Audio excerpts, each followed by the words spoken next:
Doctor Bhushan Shanbhag आणि तुम्ही ऐकताय माझी कथा एक होता परमेश्वर. मागच्या भागात आपण बघितलं होतं की म्हैसूरू कोडू आणि कासारकोडवरती विष्णुवर्धननं स्वतःची नेमणूक करवून घेतली आणि तो तिथे चालू पडला. पुढे काय झालं ते ऐकूया या भागामध्ये. एक दिवस राजज्योतिषी दिनकर स्वामी पुलकेशीच्या भेटीला आले. त्यांचं आगत स्वागत झाल्यावर पुलकेशीनं त्यांना विचारलं, स्वामीजी आज काय निमित्तानं येणं केलं? स्वामी म्हणाले, राजन, येत्या भाद्रपद अमावास्येला सूर्याला ग्रहण पडणार आहे. हे अशुभ सूचक आहे. त्यामुळे मी तुम्हाला सावध करण्यासाठी आलो. अशुभ म्हणजे कुठल्या अर्थानं स्वामीजी? राज्यावर खूप मोठं परचक्र किंवा अस्मानी संकट येण्याची शक्यता हे ग्रहण दर्शवतं. योग्य तो दानधर्म करून याचा अशुभपणा कमी होऊ शकेल. परचक्राची भीती मला नाही स्वामीजी, पण अस्मानी संकट कुठल्या प्रकारचं? आता तरी ते सांगणं कठीण आहे, पण ग्रहयोग पाण्याशी संदर्भ दर्शवतो. या संबंधात मी मांडलेल्या पत्रिकेमध्ये जलतत्वाचा प्रभाव स्पष्टपणे दिसतो आहे.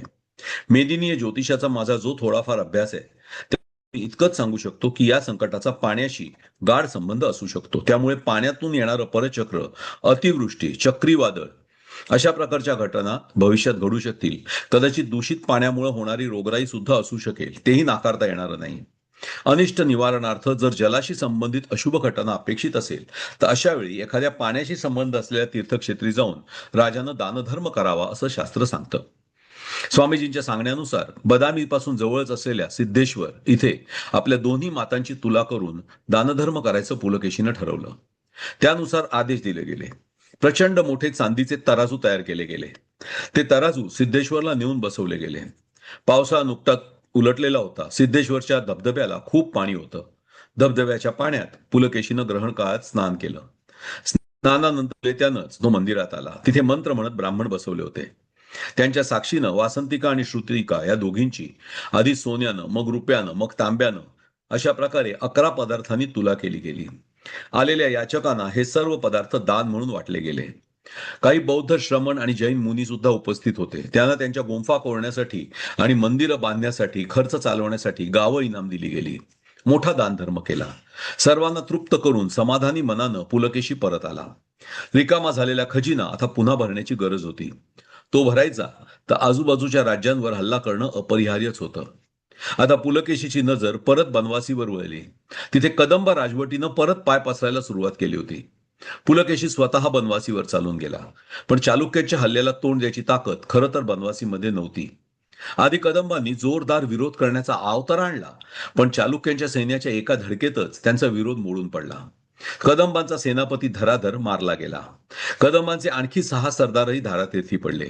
शेवटी कदंबांचा नाईलाज झाला. त्यांनी चालुक्यांचं मांडलिकत्व मान्य केलं. विजयी राजा पुलकेशी आपल्या राजधानीत परत आला. कदंबांच्या पाठोपाठ इतर राजांवर हल्ले करायला सुरुवात केली. नैऋत्येकडे गेलेला विष्णुवर्धन खबर कळवीत होताच. त्याला मागून गेलेल्या भीम आणि प्रवरची काहीही गरज पडत नव्हती. मग पुलकेशीनं प्रवरला माघारी आपल्यापाशी बोलवून घेतलं. 15 दिवसात प्रवर आपली सेना घेऊन पुलकेशीच्या सेनेला येऊन मिळाला. पूर्वीकडे पल्लवांवर हल्ला करून तिथला प्रदेश लुटावा असं पुलकेशीनं ठरवलं. सैन्याचा एक भाग पश्चिमेकडे असताना दुसरा पूर्वेकडे पाठवणं थोडं धाडसाचं ठरत होतं, पण सतत विस्तारणाऱ्या राज्यात हे घडणारच होतं. अनंतपूरच्या आसपासचा जो काही भूभाग मंगलेशच्या कारकिर्दीच्या उत्तरार्थात चालुक्यांपासून पल्लवांनी जिंकून घेतला होता, तिथे पुलकेशीची नजर वळली. तिथल्या स्थानिक राजांना मात्र कसलीही दयामाया दाखवण्याचा पुलकेशीचा विचार नव्हता. परत परत हे राजे उचल खात होते आणि त्यांचा बंदोबस्त करण्यातच पुलकेशीची बरीचशी सेना सतत त्या भागात अडकून पडत होती. त्यामुळे यावेळी त्यांचा पूर्णपणे निपात करायचा असं ठरवूनच पुलकेशी आग्नेयेच्या म्हणजे पश्चिम त्या दिशेला निघाला. दक्षिण पूर्व. पुलकेशीच्या ताकदीला तोंड देण्याची क्षमता तिथे कोणातच नव्हती. तिथल्या राजांना युद्धामध्ये पुलकेशीनं मारून टाकलं. अगदी शरण आलेल्यांच्या सुद्धा कत्तली केल्या गेल्या आणि पुलकेशीनं भविष्यात होऊ शकणारा संभाव्य विरोध संपवून टाकला. आता पुढला हल्ला आपल्यावर होणार अशी पश्चिम गंगांना भीती वाटू लागली.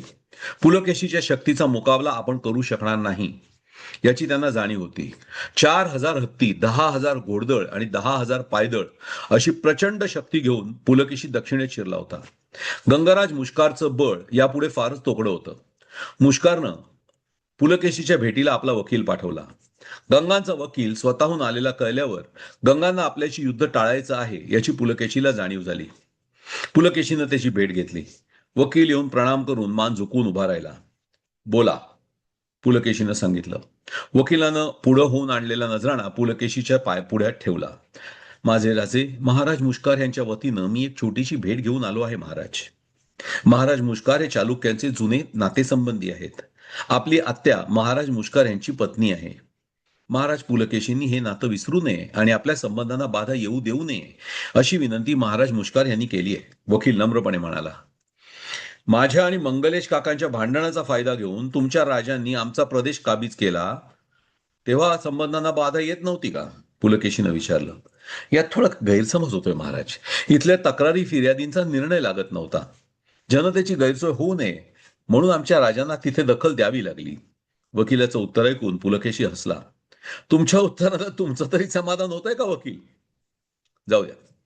महाराज मुश्कार आमचे नातेवाईक आहेत, त्यामुळे या मुद्द्याला सोडून दिलेलंच उत्तम. संधीबद्दल बोला. हो हो हे महाराज. वकिलानं पुन्हा एकदा प्रणाम केला. आपण अडचणीच्या आलेल्या मुद्द्यातून सुखरूप सुटल्याबद्दल त्याला हायसं वाटत होतं. त्यानं सरळ मुद्द्याला हात घातला. संधी केल्यावर त्या संधीपासून महाराज मुश्कार यांच्या काय अपेक्षा आहेत आणि त्याच्या बदल्यात ते काय प्रस्तुत करू इच्छितात हे तो सांगू लागला. मुश्कारनं आपली कनिष्ठ कन्या तिलोत्तमा हिचा विवाह पुलकेशी बरोबर व्हावा असा प्रस्ताव पाठवला होता. चालुक्यांचं मांडलिकत्व त्याला मान्य होतं. अनेक वर्षांची थकलेली खंडणी त्यानं ताबडतोब देण्याला मान्यता दिली होती. पुलकेशीनं संबंध मान्य केला. पुलकेशीचा दुसरा विवाह राजकन्या तिलोत्तमा बरोबर पार पडला. गंगांची संधी झाल्यावर पुन्हा एकदा जवळजवळ संपूर्ण दक्षिण भारत चालुक्यांच्या वराह ध्वजाचा अंकित झाला होता. आता पुलकेशीला दख्खनचं पठार खुणावं लागलं होतं. अगदी दक्षिणेकडे असलेला पल्लवांचा प्रदेश वगळता त्याला कुठलाच प्रतिस्पर्धी दक्षिणेत शिल्लक नव्हता. पूर्व पश्चिम दक्षिण आता फक्त समुद्र होता. उत्तरेची एकच दिशा मोकळी दिसत होती. पुलकेशीनं उत्तरेकडे जायचा निर्णय घेणं स्वाभाविक होतं. पण उत्तरेत जाण्यापूर्वी तिलोत्तमेसह पुलकेशी बदामीला परत आला. शिवगामीनं त्यांचं स्वागत केलं. तिलोत्तमेला ओवाळून घरात घेतलं. राजांनी एकापेक्षा अधिक विवाह करणं यात काहीच गैर मानलं जात नव्हतं. पट्टराणी म्हणून शिवगामीचं स्थान अबाधित होतं. लवकरच संधी साधून शिवगामीनं त्याच्यासमोर एक वेगळा विषय काढला. महाराज, आपला सर्वत्र विजय होतो आहे, पण आपल्या कुटुंबाकडे आपलं हवं तितकं लक्ष नाहीये. म्हणजे आपण स्वतःचा दुसरा विवाह उरकलात, पण कुटुंबातील इतर लोकांबद्दल विचार कोणी करायचा? पुलकेशीला काहीच कळलं नाही. त्याचा प्रश्नार्थक चेहरा पाहून शिवगामी बोलू लागली. विष्णू भाऊजींचं लग्नाचं वय उलटून चाललंय, त्यांच्या विवाहाचा काही विचार हवा. हो खरंय, विष्णूला स्वारीहून परत येऊ दे, मग बघू. पुलकेशीनं इतकं बोलून तो विषय तात्पुरता पुढे ढकलला. पण विष्णूच्या अंगात असलेल्या व्यंगामुळे त्याच्याबरोबर विवाहासाठी कुठलीही मुलगी सहज तयार होणार नाही हे तर नक्कीच होतं. आपण एखाद्या सरदाराची मुलगी त्यासाठी मागावी का, असा विचार पुलकेशीच्या डोक्यात घोळू लागला. नैऋत्येकडे गेलेल्या विष्णुवर्धननं मात्र वेगळी चाल रचली. मैदानी लढाईत त्याच्या शक्तीपुढे म्हैसूरचं राज्य टिकणं कठीण होतं. पण त्याला कोळूच्या चिवट लढवयांची साथ होती. कासारकोडमधून सुद्धा त्याला मदत मिळू शकणार होती. त्यामुळे आधी ही मदत तोडायची आणि मग म्हैसूरवर हल्ला करायचा असा विष्णुवर्धननं बेत केला. कासारकोडचं सैन्य यायचं तर ते कोडवू राज्यातूनच म्हैसूरकडे पोहोचू शकत होतं. विष्णुवर्धननं कोडवू ते म्हैसूरू या भागावर आधी ताबा मिळवायचं ठरवलं. हा मार्ग म्हैसूरच्या पश्चिमेकडून येत होता.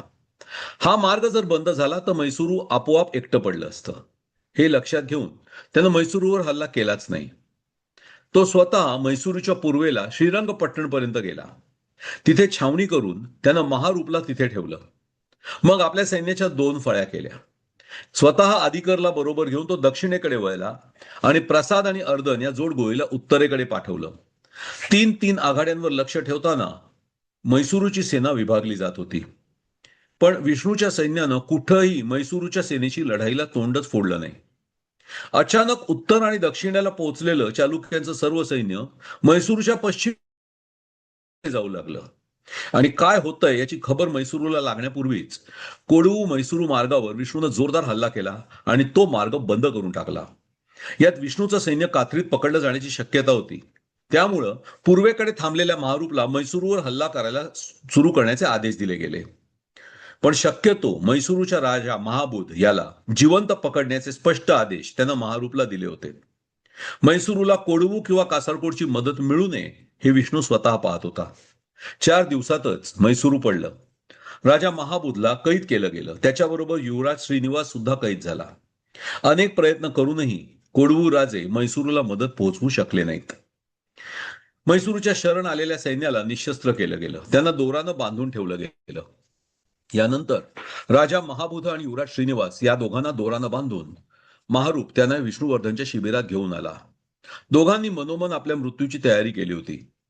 पण दुसऱ्या दिवशी सकाळी त्यांना बंधमुक्त केलं गेलं. त्यांना उत्तम वस्त्र देऊन विष्णूच्या भेटीला जाण्यासाठी तयार व्हायला सांगितलं गेलं. विष्णू आपला काहीही अपमान करू शकतो या विचारात असलेल्या दोघांना विष्णूनं आदरानं वागवल्यामुळे हा काय प्रकार आहे हे कळेना. महाबूद आणि श्रीनिवासला विष्णूच्या समोर आणलं गेलं. विष्णूनं त्यांचं स्वागत केलं. दोघे आश्चर्यचकित झाले. विष्णूनं दोघांसाठी मेजवानीची व्यवस्था करायला सांगितलं. मेजवानीसाठी विष्णूचे सर्व सरदार उपस्थित होते. बाजूच्या जंगलातून विपुल शिकार करून आणली गेली. म्हैसूरू दरबारातील नर्तकींचा खास नाच ठेवला होता. विष्णूचे सरदार